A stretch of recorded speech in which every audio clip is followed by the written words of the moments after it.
Hello and welcome back to another video, this time a bit of a different video with me, Nina Schofield, singer-songwriter, vocal coach and session musician.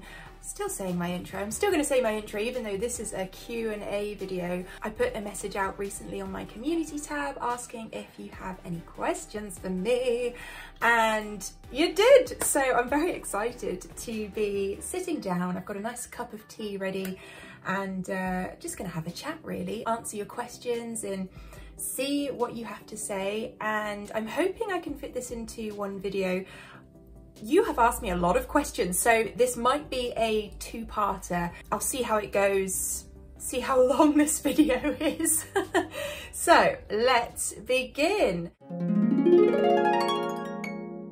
The first question comes from Hexana Music, who asks, "Hi Nina, you introduce yourself as singer, songwriter, vocal coach and session musician." Literally just did that. Has being so diverse been an advantage to your career, or has it brought a problem with diluting yourself? Great question. It has brought problems in diluting what I'm doing. I have had to learn a real balance in focusing on the different aspects of my career, because I think when I started out I was assuming that I would just be doing one thing, and I think what happens when you're a musician is you end up doing about 10 different jobs, unless you are, say, Beyonce or Mariah Carey. I think when I began my career I was thinking, right, I really want to get into releasing music, I want to be a performer, I want to be an artist, and so that's the path I began to tread. But inevitably you still have to do different things to support yourself along the way. So I started teaching. I realised that I loved teaching and I loved working with different people on their journeys, their musical journeys. And so I started doing vocal coaching, I started teaching piano, all sorts of different things began to come into my path. And yeah, so inevitably there is a juggling act that happens, because I'm songwriting, I'm teaching, I'm doing my YouTube channel, I'm also still doing my artist project. I have to refocus all the time. Oh, I just hit my arm. I always do that on this chair. I need to get a new chair. So recently, like this year, I've started making myself weekly timetables so that I can set out all my goals, but it is difficult. So thank you for that question. The answer is yes, it is difficult. Okay, question number 2 comes from Jose F. Mendoza 2128 asks, "Hello there Nina, you could make a career as a professional singer if you want to. You've got the looks, songwriting ability, singing voice, play instruments, jam session, road singer, and very knowledgeable and analytical in music. Do you feel more happy and fulfilled as a vocal coach, sharing your insights, expertise and experiences to music enthusiasts around the world? Whatever your reasons will be, I'll always support you and your YouTube channel." Oh, thank you, Jose. Keep up the good work. Okay, so as I just said in my first question, actually being an artist, being a professional singer, that was my first step into the music industry and songwriting, but they kind of come together in a package for me, because that's the very first thing that I started doing as a child, was sitting at the piano, singing, playing, making up things, making up songs, writing albums. I say albums loosely because I was young. I remember playing one of my albums to my best friend when I was 13, and at that time it was literally just sheets of music with lyrics on. Anyway, I digress. This is definitely something that I'm still doing. I still work as a professional singer. I feel like that gives me more of an insight and helps me to analyze things better, because I am coming at these videos that I react to from different viewpoints, so that of a vocal coach and that of a songwriter and that of a professional singer still currently working in the industry. So I am still working as a professional singer. I regularly am out on the road performing, and I am currently recording an EP that I've written, and there's so much more on the horizon. I would never say it's finished in that respect. I have other plans as well. Yes, I need to try and focus. So I have lots of music that you can already go and listen to. I have had some successes that maybe you won't have discovered through my channel. So things like I've been on different TV shows. I was featured in Mother, Father, Son. I'll put a screenshot here, which is a BBC Two drama with Richard Gere and Helen McCrory. And that was an amazing experience. They chose my song to play on the show, but also wanted me to be there in person to sing it. So I've done stuff like that. I've had success in the trance music industry. Actually, that's where I started really music-wise, in terms of getting what we call cuts, which is where you write songs, either other artists take them or your own song gets released by a label. And I've had success in different charts and things like that. So yeah, I am working as a professional singer. This is a very long answer. See, this video is going to be very long. I'm so sorry, I am waffling, but there's a lot to the answer. So yeah, I hope that you will enjoy the music I've already released. Go and check it out on Apple Music and Spotify, and I've had songs in Netflix shows and things like that. So yeah, go and check it out, and there will be more on the way. Thanks, Jose. Okay, next up, Manny has asked, hi Nina, what inspired you to become a music enthusiast? Is this already your dream during childhood? Oh yeah, I remember when I realised that being a musician or being in the music industry was a viable career option. I went from that level of immaturity into suddenly understanding, oh wait, people do this as a job. So ever since I was very, very small, I've wanted to be doing something in music, and I guess all of the stuff that I studied and then have done industry-wise has led me to where I am now. Jose Loxin asks, have you ever considered visiting the Philippines? Thank you for reacting to many of our artists. Yes, I love Filipino singers, as you may know. Big fan, and I constantly think, oh, wouldn't it be amazing to go over to the Philippines and do some kind of show? I don't know, I'm trying to think about how that would be even possible. What would people want to see if I went to different countries? If I visited your country and you came to see me in a show, what would you want me to do? Sit and talk about music, react to things live, play my own music, sing to you guys? Let me know what you think would be a good idea. Okay, next up, I'm definitely going to pronounce this wrong, Himlekmuknut2764. What artists you discovered through YouTube reactions do you feature most on your personal playlist? Ooh, that's a question. I don't know if I can answer that because I take songs all the time.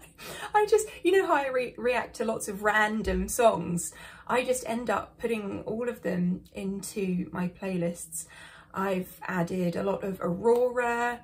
I've added, and she was someone who I discovered through the channel. So I'm thinking of it that way around. I guess, actually I would say Aurora is probably the one that I've added the most songs. I'm going to go with that, Aurora. Let me have a sip of tea. Delicious. Okay, next. Humphrey asks, hello Nina, what musical training did you study, music academy or conservatory, and what subsidiary that is a tongue twister you've given me there, Humphrey. Subsidiary subjects did you study? Thanks.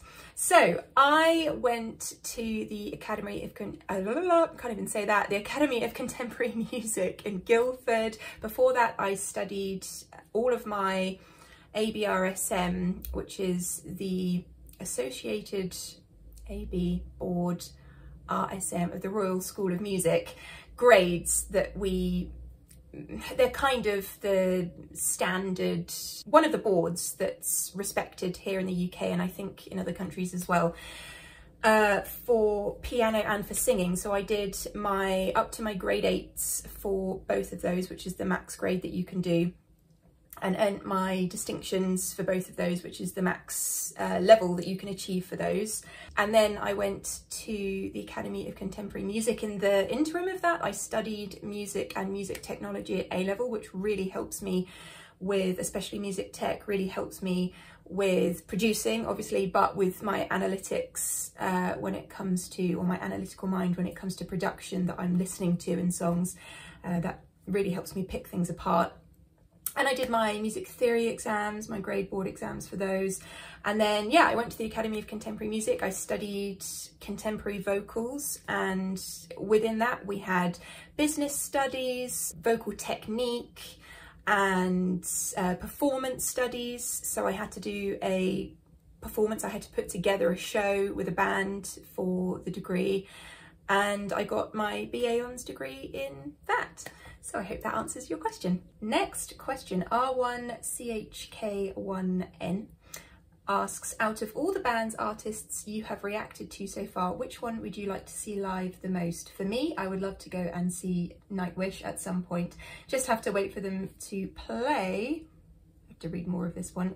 In England again. Yes, great question. Actually, I would really like to see Nightwish. I'd like to see Dimash. I'd like to see Aurora. I would like to see, there are so many. This is such a difficult question. Oh, and Morissette. I'd love to see Morissette live. I'm trying to think of artists that I have only discovered through YouTube. Yeah, I think those are 4 off the top of my head. I know I'm going to come away from this and be like, oh my goodness, I forgot to say this person, this band. But hopefully that answers a little bit of that question. Ben Ceresco 3577 asks, how did you manage to get such a vast knowledge of music, both theoretical and practical? Do you have any techniques that you would recommend? Well, I feel like I sort of answered that in one of the previous questions that we just had in terms of my studies. I've always naturally wanted to learn more about music anyway, so even in my downtime, I would study as much and listen to as much music in as many different genres as possible. And I really think that that helps you to broaden your horizons. And even if you don't enjoy a certain genre or artist, if you can take something away from what you've listened to, then I think that that helps you just to gain more musical understanding about layers and technique and rhythms and structure. So I definitely recommend that. And then study. I mean, for me, my technical expertise comes from studying. I appreciate there are so many musicians out there who are mega talented, who have not done any studying, and they just come to it naturally and they just play and there it is. Paul McCartney, for instance, can't read any music, and that worked out very well for him. But I think surrounding yourself with music is always the key, and I just enjoyed studying it and getting to know every single thing that I could. So naturally I moved towards music anyway, and I encourage you to do the same. If you have that natural tenacity for it, then fantastic, but always broaden your horizons and listen to as much as possible. And if you like studying, study. Okay, then Jason Broad 5478 asks, where do you get your love of music from and what inspires you to keep singing professionally? Wow, my love of music, I think, came from my mum, who is absolutely a music fanatic, listens to music every day. I grew up in a household where music was ever present, and she introduced me to so many incredible artists from a young age. And then I think just from my love of the piano, I naturally was drawn to the piano again from a very young age. My mum saw that and she got me into piano lessons at 4 years old, I think. So I don't actually remember a time when I wasn't playing an instrument. And so the singing comes into that because I guess I just love music. You know, I just have that, that fire within me that gravitates towards music. And singing professionally, it does make it a job, you know. It's one thing to have music as a hobby and it's another to turn it into a job. So what keeps me inspired is writing music, I think, because that is one of my main passions in life, and obviously in writing it I want to sing it, and also listening to other incredible artists that make me want to do what they're doing. So I think that's what keeps the fire burning. Okay, thanks for that question. Dak 2007 asks, hi, I'd like to know more about your education in piano. I play some myself. You seem very fluent at it, also able to get songs by ear instantly. Very impressive, thank you so much. And yeah, and then Elwood responded to that and asked, yes, how do you play something so accurately after hearing it only once or twice? Is it more talent or training? It's a mixture of both. So in answer to the first question, my education in piano was getting my first piano and lessons from when I was 4 years old and doing all of my grades, as I said before, up to grade 8. I still talk to my piano teacher, shout out to Mrs. Arnold, and I love her, and she was such a great teacher to have by my side. So she really encouraged me and helped me to continue my training all the way up to the age of 18 and getting all my grades, as I said before. And then I have just loved the piano anyway ever since. This is a keyboard, obviously. I learned to play on a piano rather than a keyboard, an acoustic piano, which is my favourite really. I play keyboards all the time, but there is nothing like a piano. So in terms of education, I went through all my grades and then I just keep learning, keep pushing myself out of my comfort zone with chords and just learning different things. I get more out of the piano and the keyboard, especially actually now that I'm playing live a lot, because my band and I will get asked to do lots of different requests very close to the time that we're playing live, and so I have to very quickly learn things. And so I think this helps to answer the second question. How do I play something so accurately after hearing it only once or twice? It's because I have to, because I've been trained into that. I have no choice but to learn things very, very quickly so that I can then go and perform them. And so it's very much a doing it again and again and again thing. And also I think I have a natural ear for picking things out. And again, that kind of goes into what I do on my channel. So mix of the two, talent and training, I would say. Okay, thank you. Next, Edwin Martinez asks, are you a professional, I can't even speak, are you a professional singer too? You have a nice singing voice, and I believe if you produce a record it can hit the Billboard top songs for weeks. Oh, that's very kind. As I have previously mentioned, yes, I am a professional singer, and I do already have lots of songs that you can go and discover that I've released. I produce my own music now as well, so one of the songs that I've released that I self-produced is called Not Perfect Now, so you could go and listen to that for an example of what I do. And my songs end up in different TV shows and things. So one example would be 20 Somethings Austin, which had 2 of my songs in actually.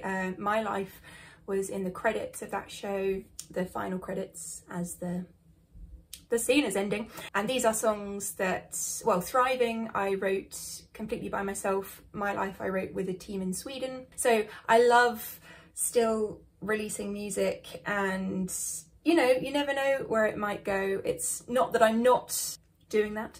I guess it's that a lot of the times in getting yourself to, say, the heights of a career of someone like Ariana Grande, there's a lot of, well, there's a mixture of luck and who you know as well, and just the right things happening at the right time for that to progress. So maybe that is on the horizon for me. Who knows, my friends? That would be lovely, because one of my biggest dreams is to sing in a stadium, have a stadium show. Let's see what happens. Watch this space. Okay, next question. Molnar G007. Oh, lots of questions. Okay, 3 questions. Right, let's get to it. Question 1, what inspiration have you got from other singers by analysing them on your channel? Singing, behaviour, anything?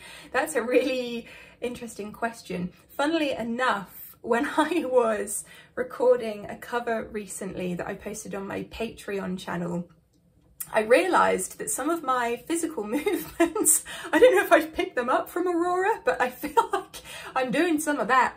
So that's obviously seeped in somewhere along the line. In terms of singing, I've grown up listening to singers like Mariah, who I listen to on the channel, Celine Dion, who else? Christina Aguilera, Britney Spears. These are all singers that I've taken inspiration from in terms of their vocal agility, little details I like to pick up on.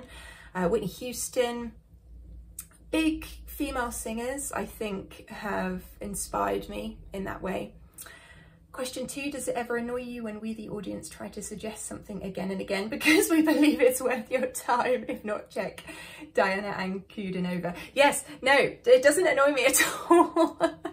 I think it's just that because I have so many songs that I want to listen to and a finite number of videos on my channel per month, it takes me a while sometimes to get to certain singers, or I might not see your comments because I've missed them for some reason. I try and read through comments every day, but you know, inevitably I'm going to miss some. And so never stop asking me to react to things. It just might take me a while to get to them. Hopefully that answers that question.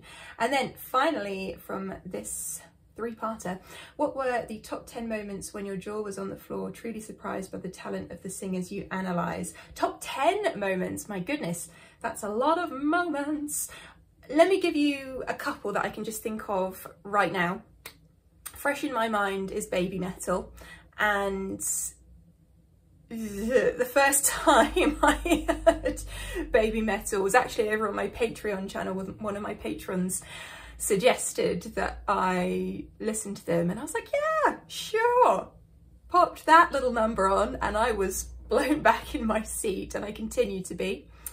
One was Dimash. The first time I heard Dimash, jaw on the floor. I could not believe his range and just his general vocal ability. I can think of times when Morissette's whistle tone has just left me absolutely in awe of her vocal talent. Nightwish, when they change up sections of their songs but seamlessly piece them together, and then the talent, the general talent that's on stage, that always blows my mind. Oh my goodness. Oh, I remember when I watched Katrina Valadi's Impressions video, that blew my mind. And oh, Marcelito Pomoy, when he did, well, it's just his voice, but he has that 2 voice kind of thing going on where he sounds like 2 singers, and that, I mean, I don't know what to do with that. Yeah, hopefully that's a few key moments, and there are more, as you may have seen if you watch my channel regularly. My jaw is always on the floor. Okay, let's see. I might do a few more questions and then come back to the others in a part 2, because this video is already quite long.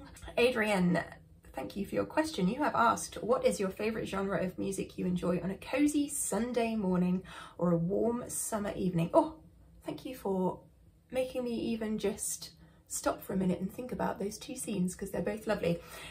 On a cosy Sunday morning, I like to listen to frequency music. This is going to be really weird. This isn't a particular artist, but when I'm just relaxing, I like to listen to, you know, those YouTube videos that have certain frequencies or binaural beats or things like that. If you don't, go and check them out. Very calming, atmospheric music. But I also like to listen to artists like Imogen Heap and Regina Spektor. If I want something a little bit gritty, even though it's a cozy Sunday, Tuvalu. I really like her, the atmospheres that she creates in her music. And then a warm summer evening, I would probably be listening to maybe something a bit more up-tempo, a bit chill still. These are very specific times and sensations that you are asking of me here, so I've got to get the artists right. I would say I might listen to maybe some Ellie Goulding, some BB Rexa, artists like that, and maybe country music. I've really got into my pop country recently, so maybe some of that would work. What about you? Let me know. Okay, and then our next question comes from Mauanatic726. If you ever travelled to the Philippines, which artist would you most likely search for to meet in person and why? I think we might know the answer to this one. I think it would probably be Morissette, because I